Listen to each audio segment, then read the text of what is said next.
Assalamualaikum warahmatullahi wabarakatuh. Kami dari kelompok 1 kelas 6G jurusan Perbankan Syariah Fakultas Ekonomi dan Bisnis Islam IAIN Tulungagung. Melalui video ini kami akan menjelaskan materi perkuliahan Manajemen Keuangan Bank yang diampu oleh Bapak Fathur Rahman Al-Banjari SEME. Sebelumnya, perkenalkan anggota dari kelompok kami. 1. Devia Fatmasari Orenza. 2.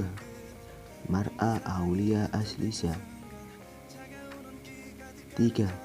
Muhammad Wahyudi. Materi utama yang akan kami bahas kali ini yakni dasar-dasar manajemen keuangan dan fungsi manajemen keuangan dalam bank.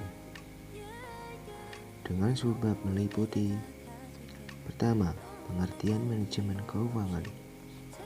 Kedua, keputusan di dalam manajemen keuangan. Ketiga, tujuan manajemen keuangan. Dan yang terakhir, fungsi manajemen keuangan di dalam bank.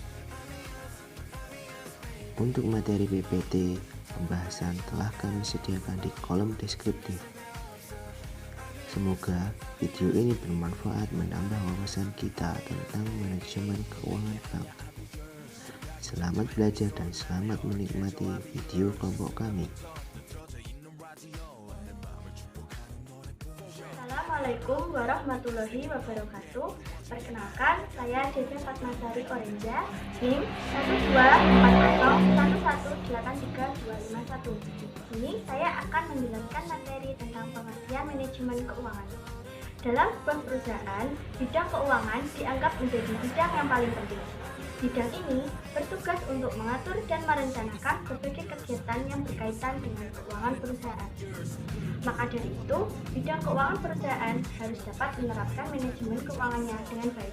Beberapa ahli telah mendefinisikan mengenai konsep dan pengertian manajemen keuangan. Di antaranya, yang pertama ada menurut Bapak James C. Van Horn. Menurut beliau, manajemen keuangan adalah segala aktivitas yang berhubungan dengan perolehan, pendanaan, dan pengelolaan aktiva dengan tujuan menyeluruh. Kegiatan manajerial keuangan tersebut meliputi cara memperoleh dana untuk pembiayaan usaha, serta mengelola dana dan aset secara efektif dan efisien. Yang kedua, menurut Bapak Brigham. Menurut beliau, manajemen keuangan ialah seni dan ilmu untuk memanage uang yang meliputi proses, lembaga, pasar, dan instrumen yang terlibat dengan masalah transfer uang di antara individu, bisnis, dan juga pemerintah. Dalam konsep ini, beliau berpendapat bahwa manajemen keuangan dibagi menjadi dua macam, yakni yang pertama adalah financial service, yaitu bidang keuangan yang berhubungan dengan pembuatan desain dan konsultasi produk finansial baik kepada individu, bisnis, dan juga pemerintah. Contohnya meliputi loan officer, pialang, dan juga konsultan keuangan. Yang kedua ada managerial finance, yaitu kegiatan yang berkaitan dengan tugas manajer keuangan di perusahaan aktif dalam mengelola keuangan perusahaannya. Contohnya meliputi penyusunan budget, peramalan keuangan, manajemen kas, dan juga melakukan investasi. Dan yang terakhir, menurut Bapak Martono dan Harjito, menurut beliau, manajemen keuangan adalah pembelanjaan segala aktivitas perusahaan yang berhubungan dengan memperoleh dana, menggunakan dana, dan mengelola aset yang mencakup tujuan perusahaan. Sehingga, dari berbagai pendapat para ahli tersebut, dapat disimpulkan bahwa manajemen keuangan sangat penting bagi sebuah perusahaan, karena dari sinilah dana-dana yang dibutuhkan perusahaan dikelola. Penerapan manajemen keuangan yang baik dapat membantu perusahaan untuk mencapai tujuannya. Perusahaan juga membutuhkan seorang manajer yang mampu mengelola keuangan perusahaan agar kebutuhan yang ada pada perusahaan dapat tercukupi.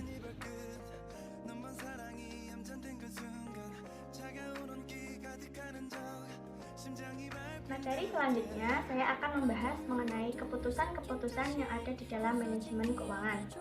Manajemen keuangan memiliki kaitan dengan akuisisi, pembiayaan, dan pengelolaan aset agar sesuai dengan tujuan perusahaan yang telah ditetapkan sebelumnya.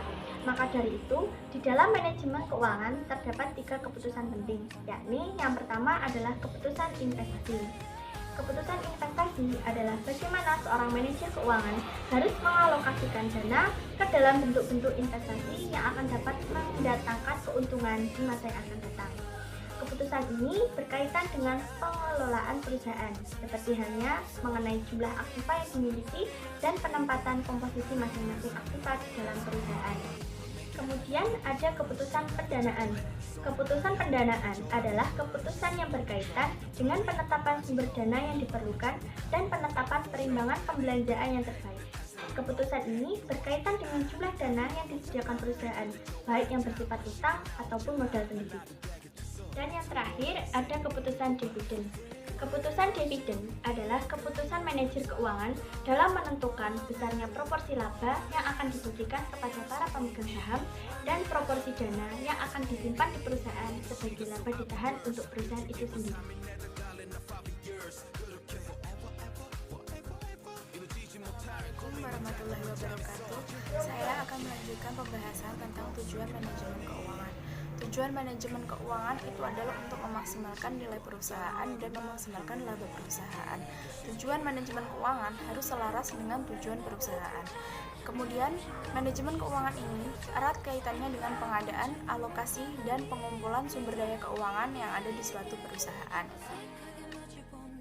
Tujuan manajemen keuangan meliputi 1. Untuk memastikan pasokan dana yang teratur dan memadai untuk memecahkan masalah yang ada di perusahaan. Yang kedua, untuk memastikan pengembalian yang memadai kepada pemegang saham yang akan bergantung pada kapasitas penghasilan, harga pasar saham, dan ekspektasi pemegang saham. Yang ketiga, untuk memastikan pemanfaatan dana yang optimal. Setelah dana diperoleh, dana tersebut harus digunakan semaksimal mungkin dengan biaya paling rendah.